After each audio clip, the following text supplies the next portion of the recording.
Why real crop circles have more of these particles than the rest of the planet is a puzzle that the students are not trying to answer. Their job is only to build a crop circle to specifications in 4 hours, and that goal may be slipping away. They're simply running out of time. Manually seeding the crop circles with iron particles is too slow. They'll have to come up with a faster method, and they have less than 5 minutes in which to accomplish it. Could this long journey degrade into a fiasco? The only chance open to the MIT students is to resurrect an experiment discarded because of a high risk of fire. Like any assignment at MIT, Dom, Dev and Lisa dig into the available data to scientifically duplicate the main features of what researchers consider to be authentic crop circles. But with less than 2 minutes left, they're running out of time in their specially adapted motor home. They decide to try and resurrect an experiment discarded earlier that night. This actually will give a nice radial distribution of any particulate that we place within it, and it will also raise the temperature to such a degree as to melt it to produce the iron filing characteristics that we've seen in other reported crop circle incidents. Somebody must have gotten it. Dom, Lisa and Deb have wired up a pyrotechnic device that has been tested only once before.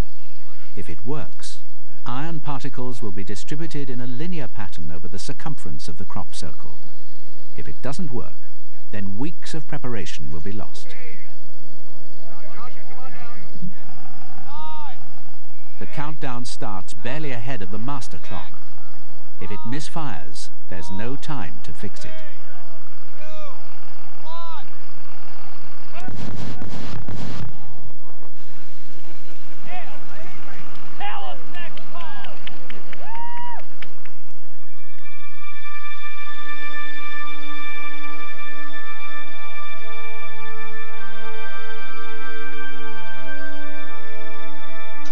Southern Ohio has a temporary feature that connects it to a great mystery. Crop circles are found all over the world and in many different shapes. The MIT students patterned this circle after Kresge Hall on their campus in Cambridge, Massachusetts. Other crop circles are formed in many different shapes, and the phenomenon is not even limited to crops.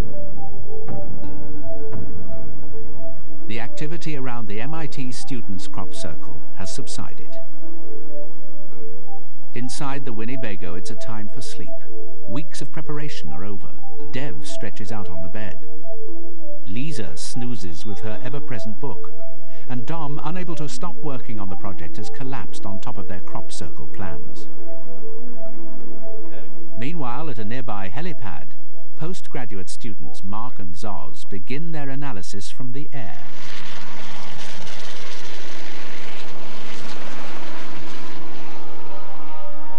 Even to Mark and Zoz, the sight of crop circles was still one to behold, conjuring complex emotions from something as banal as fallen wheat.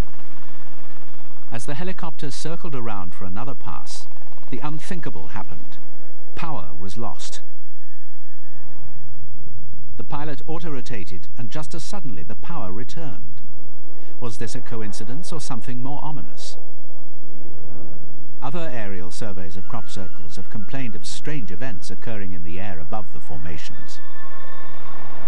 There was a case that is the most interesting one I know in England very recently. The photographer was in a helicopter. At 500 feet, she started to notice the image breaking up in her digital camera. As the helicopter descended to 300 feet, the digital image lost color entirely.